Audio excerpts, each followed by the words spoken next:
sasa mwisho siku nilikaa siku 2.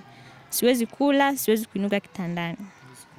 Siwezi fanya chochote, maana nakumbuka mama alijaribu kuniletea uji ninywe. Nilikuwa nikinywa hivi. Sasa nikiinuka hivi kichwa, damu zinamwagika. Safari yangu leo imenikutanisha na dada Agnes Patrick, mmoja wa vijana wanaohudumiwa na shirika la Compassion International wakishirikiana na kituo cha maendeleo ya huduma ya mtoto na kijana TZ 0823 hapa FPCT Shalom Temple, na aliweza kupata changamoto ya kiafya lakini huduma iliweza kumsaidia na akaweza kupata matibabu na akaendelea vizuri sana. Sasa tumsikie dada yetu na tuweze kusikia mengi kutoka kwake. Kwa majina naitwa Agnes Patrick Ndalo, ni mwanafunzi wa huduma ya mtoto na kijana TZ 823 FPCT Shalom. Na ugonjwa wako umeanza tangu lini? Ugonjwa wangu umekuwa ukinisumbua kwa muda mrefu sana, lakini sikujua kama ni tatizo kubwa, maana zilikuwa ni shida tu inatokea nikipata mafua, lakini yapata kama miezi 3 sasa hivi ndo nikagundua kwamba ni tatizo. Nikawa nimeenda hospitali hapo government nikahudumiwa, lakini daktari hakuwepo pale, maana magonjwa kama hayo ya nyama za pua, tonsils na masikio, madaktari wake hawapatikani huku, yani wako kwenye hospitali kubwa kubwa kule kama hiyo Bugando pamoja na Muhimbili. Kwa hiyo sasa nilivyoenda hiyo siku kupima, wakawa wameniambia daktari hayupo, atarudi tarehe 23 mwezi wa 8. Inabidi nirudi hiyo tarehe 23 mwezi wa 8 ndio nikafanywa vipimo. Mchakato wa mpaka kuja kufika hospitalini, kutoka nyumbani kituoni mpaka kufika hospitali yetu ya wilaya mpaka kupata rufaa ya kwenda Bugando, ni changamoto zipi ambazo ulizipata? Kwanza kabisa nilivyofika tarehe 23 mwezi wa 8 nikaenda hospitali, daktari alikuwa ameshakuja akanipima na akawa ameniambia matibabu kwamba natakiwa nifanyie operation sikatwe. Lakini sasa kwa wakati huo nikawa nimemwomba niandikie tu dawa za kutumia, maana shuleni tu bado tuna mitihani. Akaniandikia dawa fulani nikawa natumia huko shuleni. Lakini baadaye na nikaomba ruhusa shuleni kwa ajili ya kuja kufanywa matibabu, nikakuta daktari yule kashaondoka tayari karudi Muhimbili. Kwa hiyo ikanibidi sasa niandikiwe rufaa kwenda Bugando, lakini sasa swala rufaa ilisumbua sana, yani nilitumia wiki 2 nasumukia rufaa. Nikaenda hospitali, daktari wa kwanza aliniambia niende ofisi ya ustawi wa jamii, nikaongea na afisa ustawi wa jamii, yeye ndo aandike barua iende Bugando. Alafu mwingine tena akaniambia niende hivyo kama mgonjwa wa kule, nikaanza huduma zote kule Bugando. Yani wakawa wananizungusha kila nikienda takriban wiki 2. Nahangaika kupata rufaa. Mwisho siku ndo hiyo siku moja nikaenda, daktari akawa ameniandikia kila kitu, ndo nikaenda sana ile rufaa kule. Umeona tofauti gani kati ya mtu anaenda kawaida katika hospitali ambayo mgonjwa wa kawaida na wewe ambao umepata rufaa katika hospitali ya Muhimbili? Ni utofauti gani ambao? Tofauti uliopo ni kwamba pale wagonjwa wa kawaida wanakuwa ni wengi kabisa, wengi ni wagonjwa, lakini wakiangalia wewe una referral form hii hapa, kwa hiyo wanakuwa wanaamini wewe ni mtu mwenye shida kubwa kuliko hata wale. Umeona?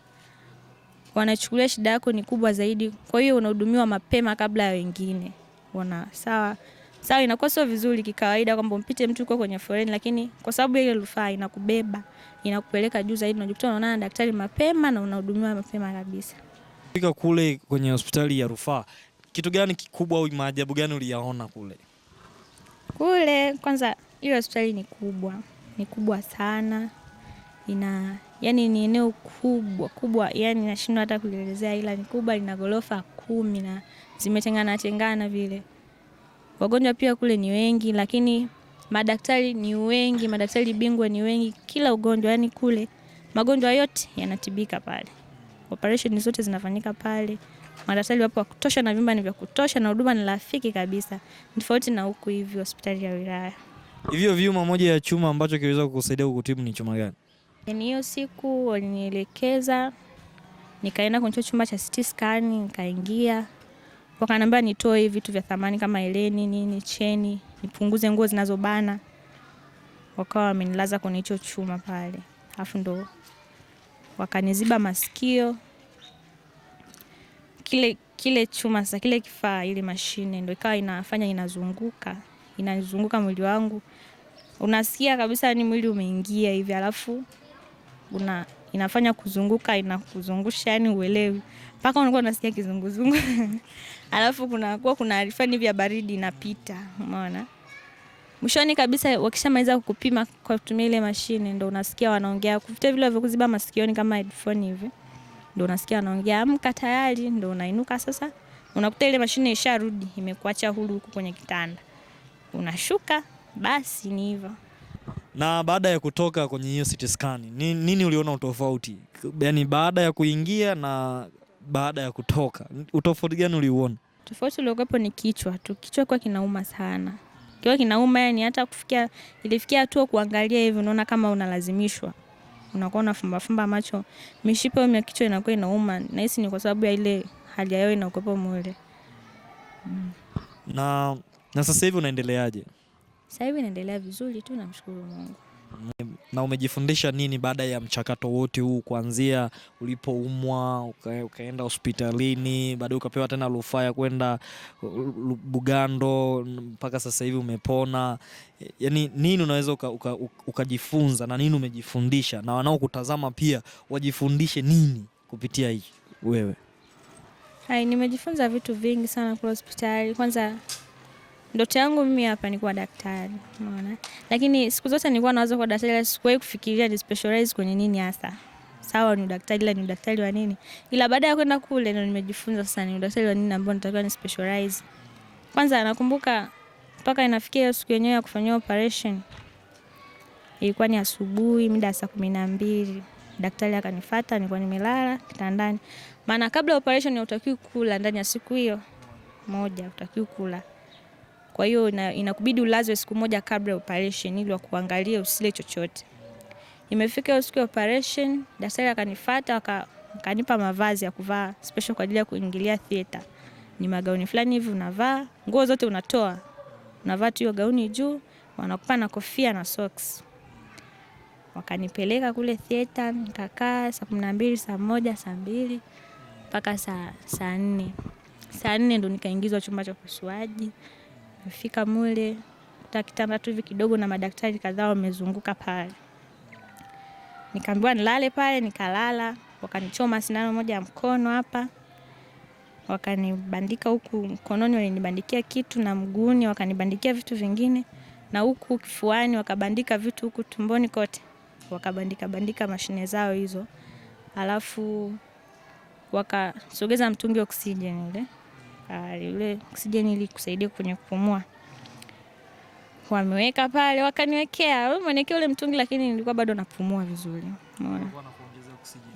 Nikajikuta nahangaika, yani na compete na kupumua. Mimi na pumzi yangu yote, afu bado wameniongezea nyingine. Daktari mmoja ndo akamwambia kwamba huo mtungi umekaribia kuisha, tumtolee. Wakatoa. Wakabadilisha ule mwingine. Wameweka ule mtungi ambao umejaa sasa.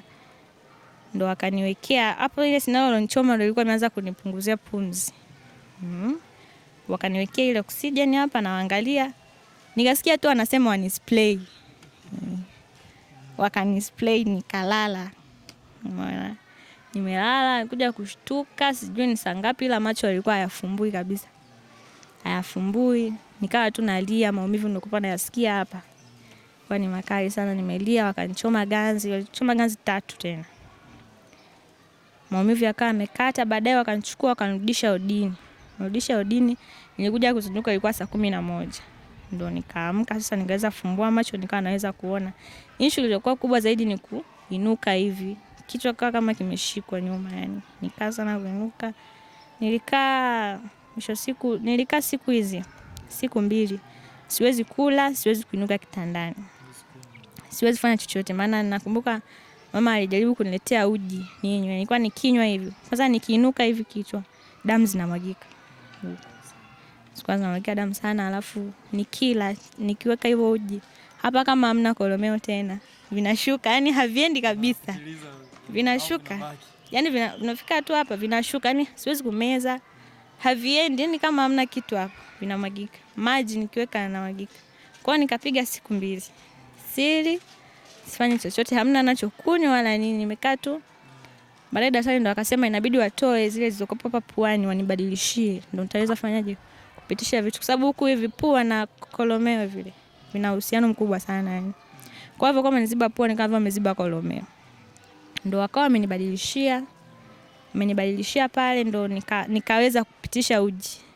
Siku ya 3 ndo nilianza kunywa uji. Uji wenyewe nikaona ni mbaya, unaniumiza. Hivyo nilikunywa sana juisi ya embe 1000 kwa hasira, kwa sababu daktari alikuwa ameniambia kwamba nitazimia. Niendelea kukaa hivyo hivyo nitazimia, afu tarudishwa kule. Sasa nikikumbuka kule vile vyuma kule nikirudishwa ni changamoto. Kwa hiyo nikajikuta nimekunywa juisi ya embe yote nikaimaliza. Daktari akasema safi, umeanza kupona. Mbona maisha yakaenda kama hivyo. Sasa nimekaa siku ya 3, siku ya 4 nikawa nishapona kabisa na damu zilikuwa zishaacha na kutoka, wakawa wameniruhusu. Kwa hiyo kupitia hivyo nimejifunza vitu vingi sana kupitia hiyo sekta pale. Inaitwa ENT. Hiyo sekta nimejifunza vitu vingi sana. Alafu kule wagonjwa walikuwa ni wengi sana wenye shida kama yangu. Japo mimi ndo nilikuwa naonekana mkubwa, watoto ndo walikuwa sana wanasumbuliwa na hiyo shida. Na inawasumbua sana watoto, hawalali. Nakumbuka wodi nilikuwa nimelazwa nao, walikuwa hawalali usiku kucha, wanakoroma na kulia. Wanalia kabisa. Nabaki tu nawahurumia. Kwani ni kitu ambacho nimejifunza, bora ukisomea hicho kitu. Maana yake kwa hapa Tanzania madaktari wa huo ugonjwa hawafiki 20 Tanzania nzima. Madaktari hao ni wachache sana yani. Kwa hiyo ni position fulani hivi inalipa. Kisoma kifaulu vizuri. Inalipa hela, inalipa kuhudumia. Nalipa kila kitu. Maana si madaktari mtakuwa wengi, mtahudumia, wagonjwa watapona hivyo kwa sababu ya wingi wa madaktari. Kama pale Bugando, huyo daktari mkubwa yuko huyo mmoja. Ambaye sasa yeye huyo ni ana tarehe zake za kufanya operation. Tarehe yake ni Jumatano tu, kila wiki Jumatano yeye ndo anafanya operation. Imagine muugua hapo katikati, naye anakutibu. Kwa hiyo at least ukiwa na madaktari wengi wagonjwa kama hilo hapo hivi, hata kila mtu akawa na siku yake ya kufanya operation, wagonjwa mnapungua. Uliwaza uwe daktari wa namna gani? Before nilikuwa sijawaza kabisa niwe daktari wa namna gani, la sasa hivi nimeamua kabisa yani kutoka moyoni. Ulichokiamua Mungu kutoka moyoni. Kipi hicho? Nimeamua niwe daktari wa hiyo ENT, ambayo E ni stand for ear, N nose, na T ni throat. Kwa kushughulikia hivi vitu. Hivyo vitu tunashughulikia. Unaweza kumshauri nini mganga mkuu hapa hospitali yetu ya wilaya pamoja na mkuu wa wilaya kwa changamoto hiyo ambayo ulikuwa umeipata? Ningependa tu kushauri yani aongee na madaktari wake hao, ili yani kwenye swala la rufaa walizingatie sana. Maana mpaka mtu unafikia unapewa rufaa mesi ule ugonjwa ni mkubwa na inawezekana mtu unamsumbua sana. Imagine pale kama mimi yani ni neema tu. Ningekuwa nasumbuliwa sana hizo wiki 2 yani ningekuwa wapi sasa yani? Rufaa wamechelewesha. Ni kama uko mahututi unaweza ukafa kwa sababu tu ya rufaa. Kuandikiwa tu rufaa kwenda ilikuwa ni changamoto kwao. Ngenao ili ni swala rufaa sio nalifikisha ngazi za juu zaidi. Kama pale yani ilikuwaje mpaka wanasema nenda hospitali ya jamii nikaandike barua sijui nini. Kote huko yani kama unauma uko mahututi yani unaweza ukafa kabisa. Na unawaambia nini kituo? Na naamini umetumia hela nyingi mpaka kufika huko. Unawaambia nini kituo lakini pia na shirika ambalo limekusaidia? Kiukweli yani ni hela nyingi sana zilizotumika kule, gharama kubwa yapata kama 1 milioni hivi na sehemu. Umeona? Sasa kwa hali ya kawaida, maana nilijaribu kufuatilia kama ikitokea mtu una bima inakuaje, hizo gharama zinabaki vile vile? Hapana. Gharama zinazotumia unapokuwa na bima ni operation instead of kulipa milioni 500 ile unalipa 200,000. Alafu dawa, kitanda na kila kitu unatumia bima, haulipi chochote kupitia bima. Kwa sababu ambacho ningependa kushauri, huduma ya mtoto bora wakati watoto bima.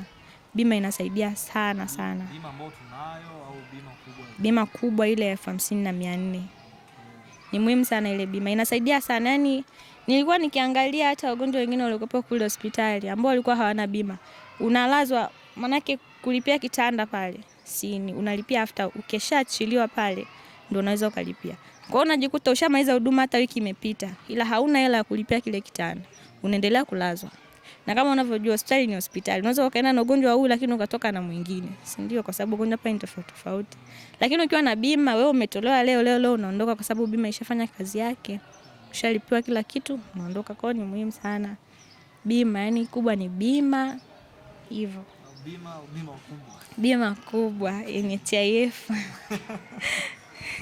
Asante sana dada, na tumefurahi sana kuwa na wewe siku hii ya leo, na naamini tumejifunza mengi, lakini pia tumejifundisha kupitia wewe kuumwa, tumejua Bugando bana.